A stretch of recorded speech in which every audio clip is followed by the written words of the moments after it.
former political pollster, former Hillary Clinton strategic advisor, and Edelman Berland CEO, Mike Berland. Good to see you, Mike. Hey, Maria, how are you? I'm great. We are almost there. It is almost race day on Monday. Amazing, I know. Very exciting. We'll get to Iowa. And you know, Maria, I'm a triathlete. And in triathlon, we swim, we bike, and we run.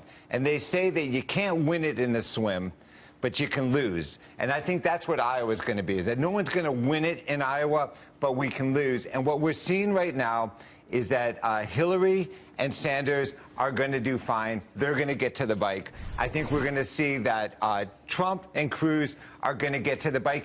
And it really doesn't matter. When I'm looking at the analytics of this race, and we're seeing that Hillary might be coming down, but she's going to be competitive with Sanders. I actually think she's going to pull it out. Her analytics still look strong. Hillary knows what she's doing. In Iowa, we don't know what Trump's ground game looks like. In Iowa, it's a caucus. You have to show up in a certain time.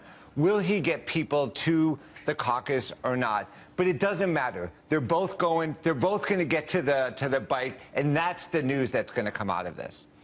What about New Hampshire? What about Trump? I mean, who's going to drop out is what I want to know. Out of New Hampshire, who are we going to have in the GOP race? I think, look, Kasich seemed to pick up some momentum. I think Christie, he really did. I think Christie stays in, and the four of them are going to get. What about Rubio, though? You left out Rubio. Rubio's going to make it just because I don't think on the ego standpoint he could drop out, but I'm not sure how viable he is. I think there's no way that the four establishment stay in after New Hampshire. I mean, I think at least two of them are going to drop out. The truth is the only people who have a national ground game are Cruz, Jeb, and Rubio. Kasich doesn't have a national ground game. He and Christie are polling at like 0 in South Carolina. Why is he doing so well, though, in New Hampshire? Because he went all in there. He's not in Iowa, and he's not anywhere else. He's only in New Hampshire.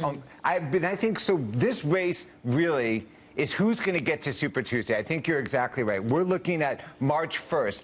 And March 1st, over the weekend, suddenly became an important day because of Michael Bloomberg. Let's talk about that. You've got to Michael Bloomberg made March 1st, Super Tuesday, the day. I think we're looking past Iowa and New Hampshire now because Maggie Haberman broke the story that Mike Bloomberg is once again flirting with running for president. Well, just to be fair, Charlie Gasparino actually broke the story on this show. But yes, the New York Times followed Charlie's reporting. And so after we had ABC, Wall Street Journal, The Hill, and Time Magazine picked it up, and we saw it spread all over the internet. But is Bloomberg just bored? He can't win. No, here's the thing, though. I think Bloomberg might be old school. Bloomberg is now running a campaign that maybe he would have done in 2008. What does this tell us right here? I did the same analytics that we've been doing all season, Maria, where I looked to see who picked up on what Mike was saying. So the red dots that you see, that's the intensity of what was shared. And look, the only people who cared about Mike Bloomberg were Boston, New York, Washington, Los Angeles, and I guess he knows some people down in Palm Beach. This is a national heat map that says, This was the same national and political elite that had been trying to knock Donald Trump out for 6 months, suddenly picked up on this story that Mike Bloomberg is considering. I have a question. We know that a major disruption is going on in politics. We know that Donald Trump has changed the world. Why did Mike Bloomberg tweet out that he's thinking about it? Why did Mike Bloomberg do something on social media saying, look, like many other Americans, I'm frustrated. Look at Trump's heat map. Look at that wave of red is the intensity of Donald Trump. What exactly is this red? Is this conversation? Is this people you called? What does this red indicate? This is 357,000 shares of people discussing Donald Trump this weekend versus Mike Bloomberg's 12,000. On social media. On social media. And Maria, as you've seen the whole election, this has been the analytics and the polls have followed each other the whole way through. And so if we put the two side by side, I want to give you some perspective of Trump versus Bloomberg. And in my last graph, I'm going to show you just how insignificant what Mike did over the weekend was. Look at this. The Trump wall still stands. I have to show it to you up close. Yeah, but this little blue is Bloomberg. Wow, that's it? That little blue on the bottom graph. But what does Bloomberg say about Hillary?